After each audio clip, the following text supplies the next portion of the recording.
episode of Deep Talk. Today we are going to talk about the recently launched Google Pixel 3 and Google Pixel 3 XL. No, we are not going to talk about device specifications because I think there are enough of publications and sources where you can get the information about the specification. Today what we are going to evaluate and take a deep dive into the Google's strategy behind the launch of Pixel range devices. And to talk more about that, we have got with us Ashwini, my friend and the co-founder of InstaNet, as you people already aware. So Ashwini,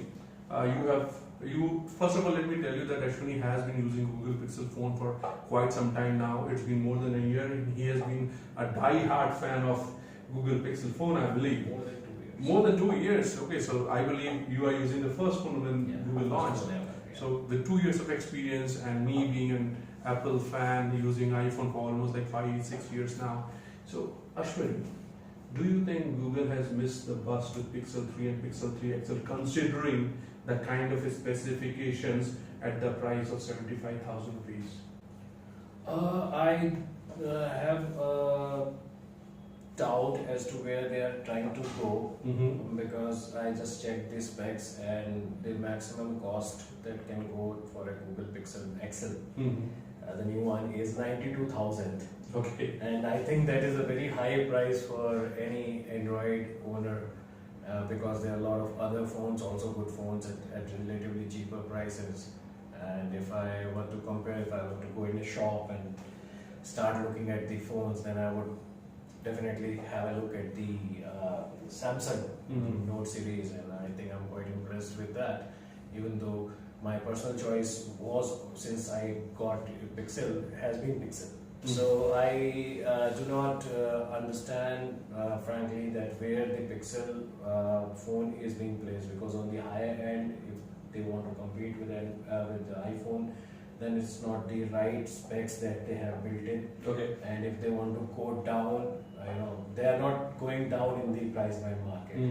So where they exactly are positioning themselves and what they are thinking is not exactly clear.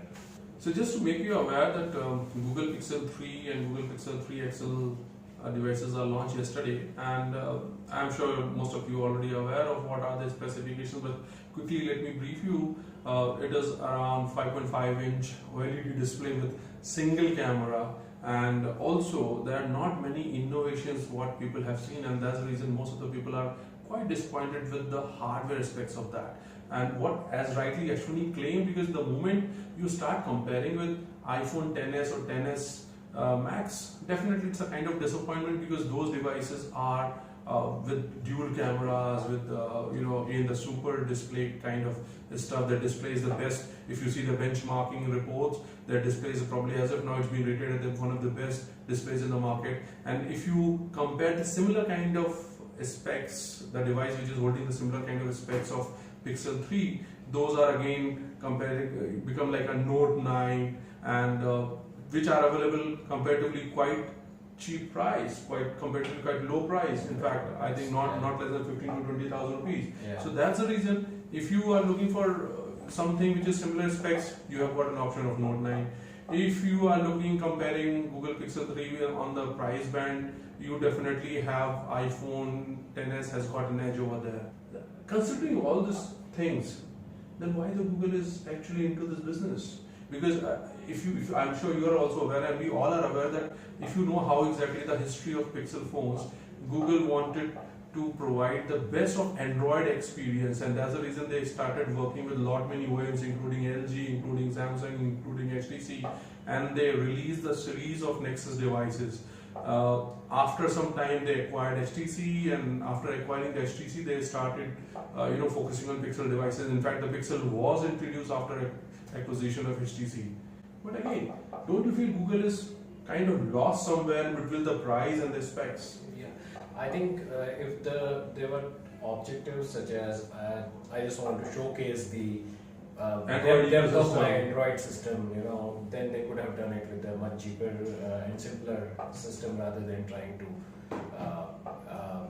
add to the price of the handset, and they could have just gone with the very simple specs and showed instead the software capability instead of the hardware, and made devices much cheaper so that it could be held as a benchmark to the other smartphone that okay, if you upgrade to our latest version, then this is what we expect that your phone should behave like this, less laggy and more smooth transitions, more smooth UI and all.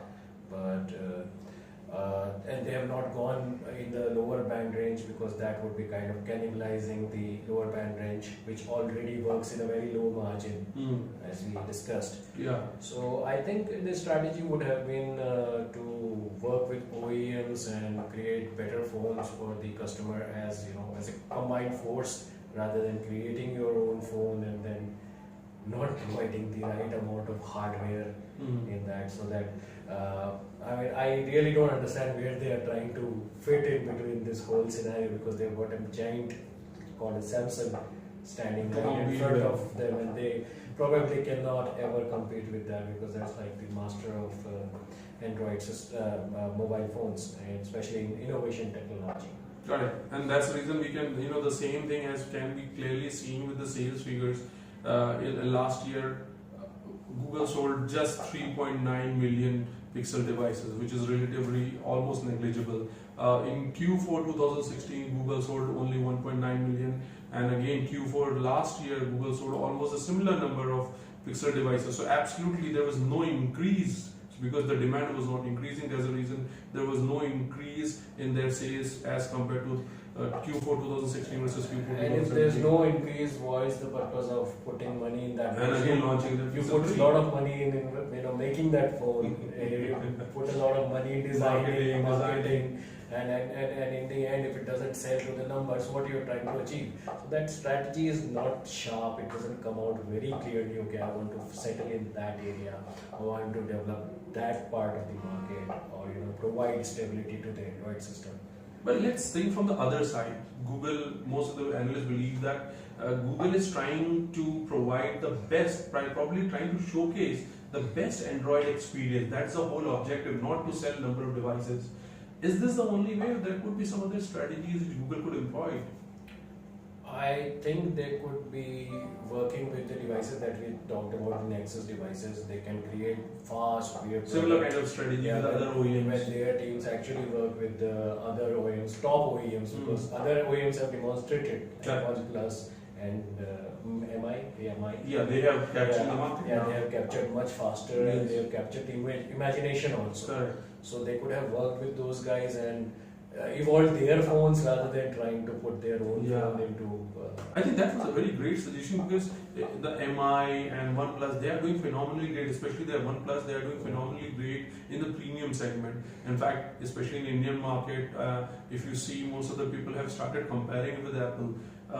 Definitely, as you rightly mentioned, Google, there could have been a strategy. Google would have been collaborated with these kind of OEMs to provide there could be one device which is coming from those OEMs. Yeah, and they could have given the brand name to the device that okay, now this has been developed in association with Google. So it would have been wonders. So there could be price benefits, there could be the experience, the best of the Android experience with the latest all the hardware.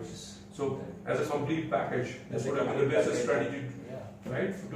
And would have given a lot of weightage to, because right now vendors are developing things on their own. So if you put in Google as a brand, on top of it, you can understand how much good it would be. So you have been, you have been using Google Pixel. So as a general user, do you think you can, or you would be considering to upgrade your device to Pixel 3? I normally don't change my phones that fast. I normally don't change with the whenever an upgrade happens. But there are choices now, because the prices, like my price range is 60 to 70,000, and when I look at that, there's Samsung also available in that range. So you find Samsung as a better option? Right now, yes, and I'm not very happy with the way they have removed the headphone jack. It was the Samsung or Google? Google. The Google one. It was my one of the primary things, because I am not very comfortable with the idea of carrying around a Bluetooth charger and a Bluetooth device and always trying to connect with it. I could just put the the wire in the jack and done with it. So I think that is for me, that is a problematic thing to remove the jack, and maybe you can point out the survey of that. Yeah, definitely, because if you see, there are a lot many surveys which were done by individuals as well, lot many companies as well, and it is clearly highlighted that majority of people do not want headphones to be removed. They do not want headphone jacks to be removed from the devices. Irrespective of that fact, most of the OEMs are penetrating in the market with the new devices minus the headphone jack. So definitely that is altogether a different discussion. What are the benefits they are achieving by removing the headphone jacks? But yes, people are still looking for headphone jack, and as you rightly mentioned, you are disappointed by not having a headphone jack in Pixel 3 devices. So is it safe to say that this could be the last smartphone or Pixel devices if we do not see a sizable number of share captured by Google? I hope that it does not go the same way as Google Plus. It should not close down, because this is a fairly good device, and I would have loved to purchase it provided they had thought of the price plus not removing the headphone jack. So if it goes the same way, then definitely the earliest adopter, one of the earliest adopter, will not go for it. Alright. So Google has got, as clearly we have highlighted and probably you have heard by now, that Google has got a lot many challenges to take care of, and at the same time people are really not happy with the latest specifications of Google Pixel 3 and Pixel 3 XL. Definitely at this price point with 75,000 and 91,000 rupees, it has got immediate competition from iPhone XS, at the same time probably the Note9 and S9, that kind of stuff. So Google Pixel has got stuck somewhere in the middle, and how exactly market is going to respond to Pixel 3 and Pixel 3 XL, we need to just wait and watch, because it is just too early. The devices are launched yesterday, and probably next few weeks or probably a month or two, it will be clear that how exactly the market is giving response to the devices. People are finding value in that device or not. We will be back with more updates on the same. And till then, one more thing is that whenever Pixel is launched, it does definitely create a buzz, and it adds to the Android ecosystem. It gets more and more popular, more and more known. But if it doesn't translate to the right amount of sales, then strategies. Because I also have got my own doubt that people are not ready to pay off 20,000-30,000 rupees additional just to have a best of Android experience alone. Unless and until this is not a complete package with the latest hardware specs, with the dual camera and all the latest thing packed with the best of Android experience, people are not going to go for it. Had this been probably the Pixel 3, had this been with dual camera, had this been with AMOLED screen, and then if you are asking people to pay 75,000 rupees, makes sense. In fact, Google can license all the OEMs to give their name to the OEMs, and also audit the devices for the best performance. That would also probably the similar kind of strategy what is tried out with Nexus and many with the HTC many for the Nexus range of devices earlier. Alright, so I think you heard enough from us, and we need to, as I said, we need to wait and watch how exactly the market is going to respond.